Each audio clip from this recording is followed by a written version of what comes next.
आजकल ना देखिए, माता पिता की एक बहुत आम चिंता है, बच्चे बात नहीं सुनते, घंटों मोबाइल में लगे रहते हैं, पढ़ाई से तो जैसे कोई मतलब ही नहीं, क्या किया जाए समझ नहीं आता।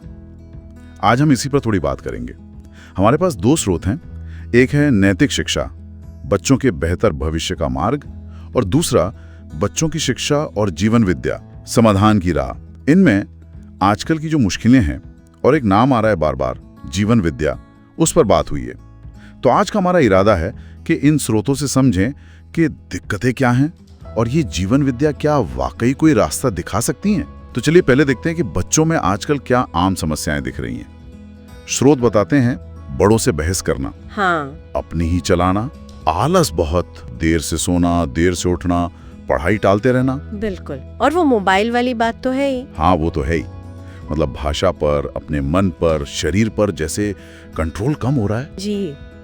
स्कूल जाना बोरिंग लगता है, क्लास में ध्यान नहीं लगता, और फिर वो गुस्सा, चिड़चिड़ापन, ये सब बढ़ रहा है। चिंता तो होती है ये सब देखकर। बिल्कुल होती है। और देखिए, इसी जगह पर ना जीवन विद्या एक अलग नजरिए की तरह सामने आती है। ये सिर्फ कुछ नैतिक बातें, मतलब उपदेश नहीं है। ये असल में जीवन को और खासकर बच्चों को, उनके स्वभाव को समझने का एक तरीका है। अच्छा, समझने का तरीका। मतलब अच्छी बातें तो बहुत लोग करते हैं, इसमें क्या खास है? हाँ, अच्छा सवाल है। खास ये है कि जीवन विद्या ये मानकर चलती है कि हर बच्चा ना अंदर से समझदार और जिम्मेदार बनना चाहता है। उसका जो व्यवहार हमें गलत लगता है, जैसे मोबाइल में खोया रहना या पढ़ाई से भागना, वो असल में उसकी किसी अधूरी समझ या जरूरत का इशारा है। वो इसकी फितरत या कमी नहीं है। तो मकसद डांट फटकार कर ठीक करना नहीं है, मकसद है प्यार से, बातचीत से उसके नजरिए को समझना और शिक्षा को रटने की चीज न बनाकर जीने से जोड़ना। ये बात तो सोचने वाली है। इसी से जुड़ी एक और चीज स्रोतों में मिली, चेतना विकास मूल्य शिक्षा। इसमें विद्यार्थी, पेरेंट्स और टीचर तीनों की भूमिका बताई गई है। हाँ, और ये चेतना विकास मूल्य शिक्षा जो है, वो असल में जीवन विद्या के जो सिद्धांत हैं, उन्हीं पर आधारित एक करिकुलम जैसा है। स्कूलों और कॉलेजों के लिए बनाया गया है। ये मानता है कि शिक्षा का मतलब सिर्फ इंफॉर्मेशन देना नहीं है, बल्कि सही समझ बनाना है। और इसमें पेरेंट्स और टीचर का अपना बर्ताव, उनका आचरण बहुत मायने रखता है। बच्चे देखकर सीखते हैं ज्यादातर। ये बात तो 100% सही है। आजकल की शिक्षा का फोकस ज्यादातर नौकरी या बिजनेस पर ही है। आदर्श चरित्र वगैरह हमें बस किताबों में या पुराने जमाने के महापुरुषों में मिलते हैं। आसपास कोई रोल मॉडल मिलना मुश्किल सा हो गया है। बिल्कुल। और यहीं पर जीवन विद्या शिक्षा के क्रम पर भी एक अलग बात कहती है, जो हम आमतौर पर सोचते हैं उससे थोड़ा हटकर। इसके हिसाब से बच्चे की पहली और सबसे जरूरी शिक्षा माँ बाप से घर पर ही शुरू होती है। उसके बाद परिवार, फिर समाज, और स्कूल तो चौथे नंबर पर आता है। अच्छा, मतलब सारी जिम्मेदारी स्कूल पर डाल देना ठीक नहीं? बिल्कुल नहीं, क्योंकि जो बुनियादी मूल्य हैं, विश्वास है, सुरक्षा का भाव है, सही गलत की पहचान है, वो नींव तो घर पर ही बनती है, स्कूल जाने से काफी पहले।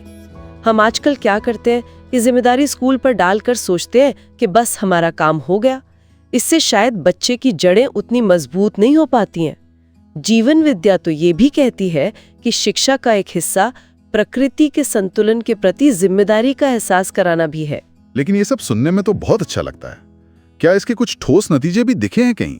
मतलब ये सिर्फ बातें हैं या असल में काम करता है? नहीं, नतीजे बिल्कुल हैं। ये कोई हवाई बात नहीं है।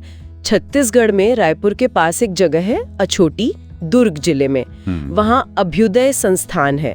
वहाँ सालों से इसका बहुत सफल प्रयोग हो रहा है, और ये इतना असरदार रहा कि छत्तीसगढ़ सरकार ने इसे अपने पाठ्यक्रम में भी शामिल किया। दिल्ली के स्कूलों में भी जो हैप्पीनेस करिकुलम चला था, उसमें भी इसके तत्व लिए गए थे। अच्छा। और ये सिर्फ स्कूल लेवल तक ही है, ये आगे भी नहीं। सबसे मजेदार बात तो ये है कि AICTE, मतलब all India council for technical education, हाँ, जो इंजीनियरिंग वगैरह की पढ़ाई देखती है, हाँ, उसने भी इसे मान्यता दी है। और देश भर की इंजीनियरिंग कॉलेजों में इसे एक जरूरी वैल्यू एजुकेशन कोर्स की तरह पढ़ाया जा रहा है। कई यूनिवर्सिटीज भी इसे अपना चुकी हैं।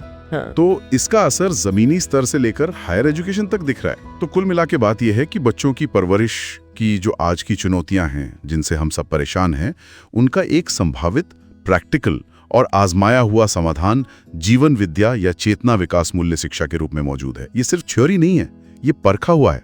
और जो लोग इसे और गहराई से जानना चाहें, समझना चाहें, उनके लिए अभ्युदय संस्थान अछोटी, जो दुर्ग छत्तीसगढ़ में है, रायपुर से करीब 30 किलोमीटर दूर, में रेगुलर 7 दिन के रेजिडेंशियल परिचय शिविर होते हैं। और सबसे बढ़िया बात पता है क्या है? इन शिविरों में हिस्सा लेना और वहां रहना, इसका कोई चार्ज नहीं है, बिल्कुल फ्री है। आपको सिर्फ अपने खाने का एक बहुत मामूली सा शुल्क, अभी शायद 150 रुपए प्रतिदिन के आसपास है, वो देना होता है। मेरा तो बहुत आग्रह रहेगा कि हर पेरेंट, हर टीचर या कोई भी जो बच्चों के भविष्य के लिए सोचता है, वो इस परिचय शिविर में जाने के बारे में जरूर सोचें, क्योंकि बदलाव की शुरुआत हमसे ही होनी है, पेरेंट्स से, टीचर्स से। और अगर कोई संपर्क करना चाहें या इन शिविरों के बारे में और जानकारी लेना चाहें तो 2 लोग हैं जिनसे बात हो सकती है। नंबर आप नोट कर सकते हैं। पहले हैं चंद्रशेखर भैया, उनका नंबर है 9893025307। और दूसरे हैं मंजीत भैया, 9301359227। मैं एक बार फिर दोहरा देता हूं, चंद्रशेखर भैया 9893025307 और मंजीत भैया 9301359227। इन नंबरों पर आप बात करेंगे ना, तो आपको व्हाट्सएप ग्रुप का लिंक भी मिल जाएगा, जहां इन शिविरों की लेटेस्ट जानकारी आती रहती है। ये सबसे आसान तरीका है जुड़े रहने का। आप इन नंबरों पर पूछकर इनसे जुड़ने का तरीका भी पता कर सकते हैं। और मैं ये बात पूरे भरोसे के साथ कह सकती हूँ, ये करने लायक काम है। हजारों पेरेंट्स, टीचर्स और बच्चों ने इसका पॉजिटिव असर अपनी जिंदगी में देखा है, महसूस किया है। ये सिर्फ कही सुनी बातें नहीं है, आप खुद गूगल करके देख सकते हैं। छत्तीसगढ़ सरकार के projects, Delhi happiness curriculum, AICTE में इसका लागू होना, ये सब जानकारी पब्लिक में है। आप भी जांच कर देखिए। तो आज की बातचीत का सार यही है कि बच्चों के भविष्य को लेकर शायद उतना घबराने या कंफ्यूज होने की जरूरत नहीं है जितना हमें कभी-कभी लगता है। हो सकता है हमें बस सही रास्ता, सही नजरिया पता ना हो। जीवन विद्या कहती है इसकी शुरुआत खुद से करनी होगी, पेरेंट्स को करनी होगी। और पहला कदम ये परिचय शिविर हो सकता है। तो संपर्क करें, जानकारी लें और आगे बढ़ें।